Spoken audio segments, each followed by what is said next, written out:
Welcome to Finance House, where we uncover the forgotten laws, secrets, and systems that built the world of money we live in today. Every empire has its financial origin story. For the United States, it began not with gold mines or sprawling banks, but with a single piece of legislation that quietly defined the value of everything that would come after it, the Coinage Act of 1792.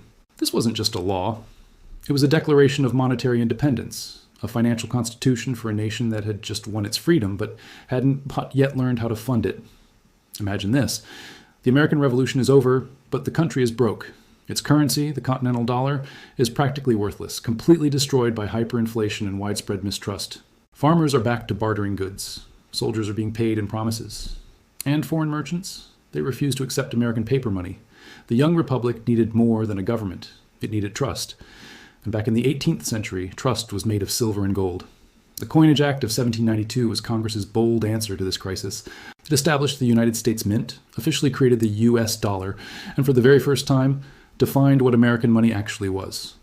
The law tied the dollar's value directly to precious metals, exactly 371.25 grains of pure silver, or 24.75 grains of pure gold. That simple ratio, silver to gold at 15-1, became the solid cornerstone of America's bimetallic standard. It was specifically designed to be honest, balanced, and fair, a powerful safeguard against the kind of manipulation that had just wrecked the economy. In short, every dollar had weight, every coin had real, intrinsic meaning, and every piece of currency represented actual labor and tangible value, not just empty government promises. The Founding Fathers saw money as more than just a tool for transactions. They viewed it as a moral contract between the government and its people. Alexander Hamilton, the nation's first Treasury Secretary, passionately believed that stable, sound money would be the very foundation of freedom itself. He feared that without it, corruption would inevitably spread, governments would borrow endlessly, and debt would ultimately enslave future generations. He even wrote a warning that sounds eerily prophetic today. If the government can manufacture its own wealth, it will eventually destroy the wealth of its people. For many decades, the Coinage Act worked.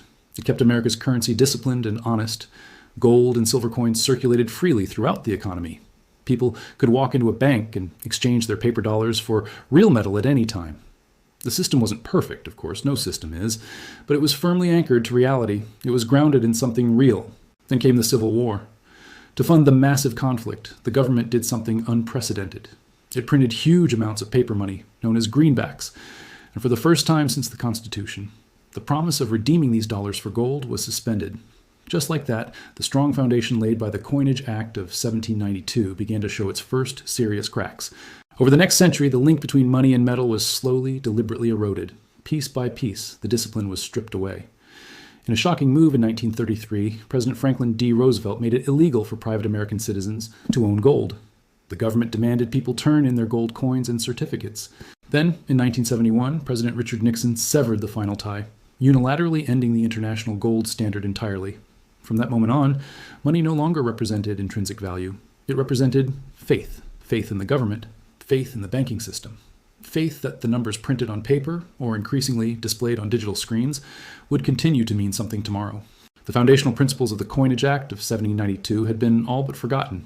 And with it, the very idea that money should be, above all else, honest. If a law like the Coinage Act were proposed today, it would sound almost radical, wouldn't it? Just imagine a world where every dollar was once again tied to something tangible. A world where inflation wasn't a hidden tax or an accepted policy tool. A world where government debt couldn't expand infinitely, and where wealth couldn't be created out of thin air by a committee's decree. The hard truth is, America didn't just abandon a currency system. It abandoned the entire philosophy behind it. The belief that money is sacred, that value must be earned, and that nations, just like people, must be held accountable for what they create. The Coinage Act of 1792 isn't just a dusty relic of the past. It's a mirror. It reflects just how far modern finance has drifted from its original promise of stability and integrity. Today, we live in a complex global economy built on credit, speculation, and invisible digits, a financial world that the Founding Fathers would never even recognize. And yet, deep down, the same fundamental question they grappled with remains with us today. Can a nation that forgets the true value of its money still understand the value of its freedom? This has been Finance House, where we explore the hidden laws, forgotten truths, and timeless lessons that shape our money and our world. Because to understand the future of finance, you must first remember the moment America defined what money really means. Thanks for watching. If you found this journey into financial history valuable, Please hit that like button and subscribe for more deep dives into the systems that control our world. We'll see you in the next one.